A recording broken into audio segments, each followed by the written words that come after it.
여러분들 가입하셨나요? 지난 한 주 내내 연일 화제가 된 이슈가 하나 있죠? 네, 맞습니다. 청년 도약계좌인데요. 정부가 국정과제로 삼아 추진한 청년 도약계좌는 매월 70만원을 5년간 부으면 정부 기여금과 이자 소득을 합해 5천만원 이상의 목돈을 마련할 수 있는 상품입니다. 만 19세에서 34세 청년이 중장기 목돈을 형성할 수 있도록 정부가 지원하는 자산 증식 목적의 금융상품인 이 상품이 왜 이렇게 이슈가 되었을까요? 출시 전부터 많은 청년들의 기대와 관심을 받았고 또 현재까지도 논쟁이 많은 청년 도약계좌. 오늘 스토크에서는 이 논란의 중심이 된 청년 도약계좌에 대해서 알아보고자 합니다.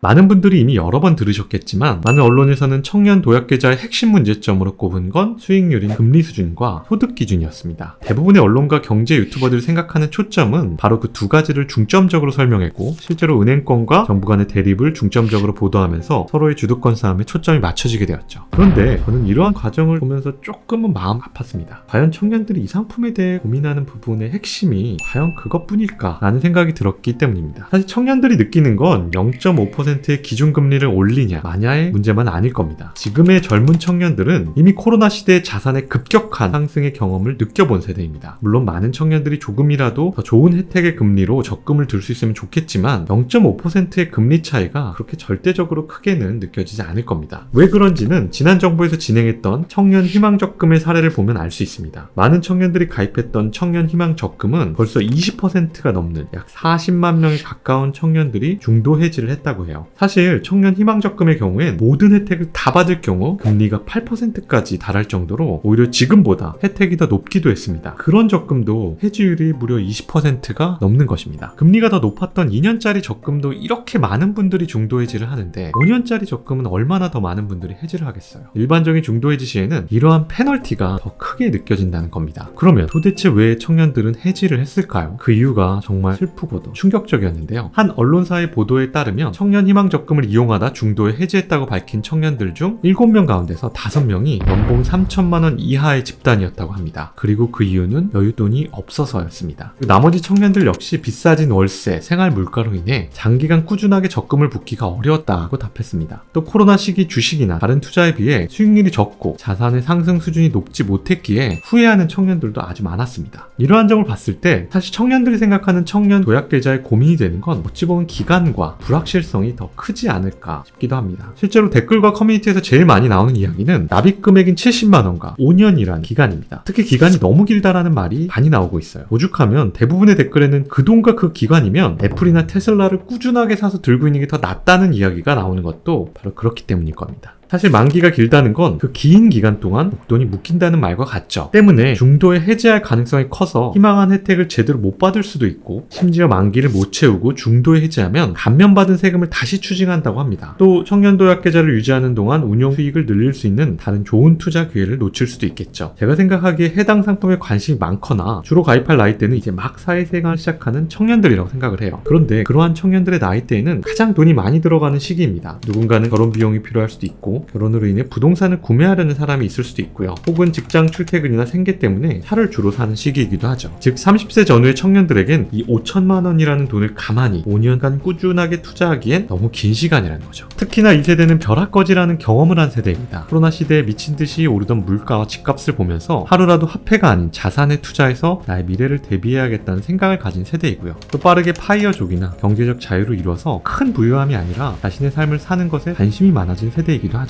그렇게 지금 청년 세대가 이 경험을 통해 얻은 것은 단 하나일 수밖에 없습니다. 어떻게 해서든지 돈을 빠르게 모아서 부동산을 사거나 투자를 해서 불리자가 바로 그것이고 그 빠르게 모른다는 방법이 과하게 나가면 B2, 갭 투자, 코인 투자 등의 현상으로 나타나게 된 거죠.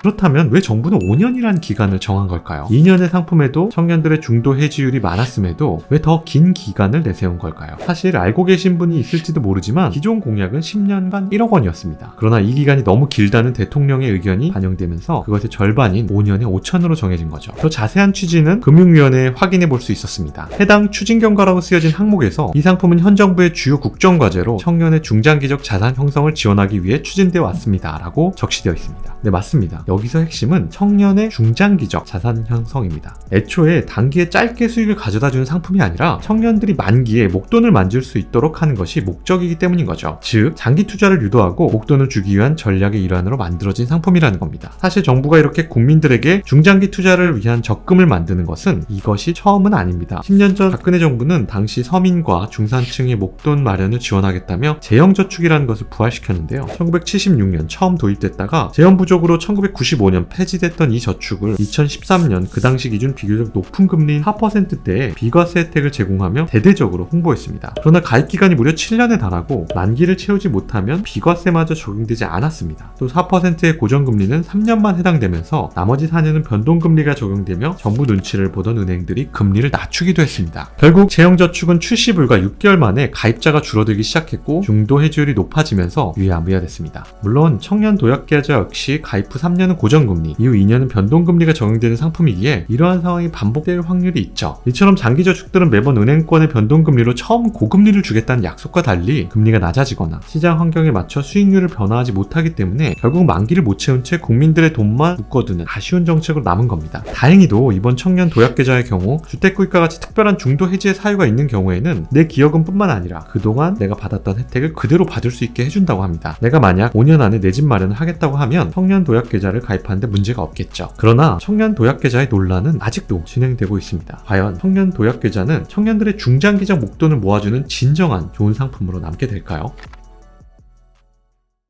저는 늘 장기 투자의 중요성을 강조드렸습니다. 우리의 노후를 대비하기 위해서는 5년에서 10년이라는 긴 시간을 투자 시장에 머무르며 장기 투자를 이어나가야 한다는 점 말입니다. 저는 우리 청년들이 현재 개인마다 처해 있는 상황이 참 다르다고 생각합니다. 각자의 투자 상황과 나의 성향, 그리고 미래의 계획을 맞춰 자신과 맞는 선택을 하는 것이 무엇보다 중요하다고 생각을 하고 있습니다. 이 사태로 저는 정말 많은 생각이 들었는데요. 어찌 보면 한편으로 슬프기도 하고 씁쓸하기도 한 청년 세대의 현실을 보는 것 같았어요. 지금 청년 세대를 부르는 여러 가지 용어들이 있죠. 이제 아무래도 세대 간의 자산 격차도 좀 커지고 좀 상대적으로 경제적 박탈감을 가장 많이 느끼는 세대가 지금의 청년 세대가 아닐까 싶습니다. 지금 2030 청년들이 중장년층이 되었을 때 너무나 중요한 세대잖아요. 그래서 모두가 잘 모아서 편안하고 행복하게 살기를, 그리고 스토크에서 더 좋은 정보들을 항상 전달할 수 있도록 저 또한 최선을 다하고자 합니다. 오늘의 스토크 영상은 여기까지입니다. 오늘 영상이 좋았다면 구독과 좋아요 꼭 부탁드리겠습니다. 시청해주셔서 감사합니다.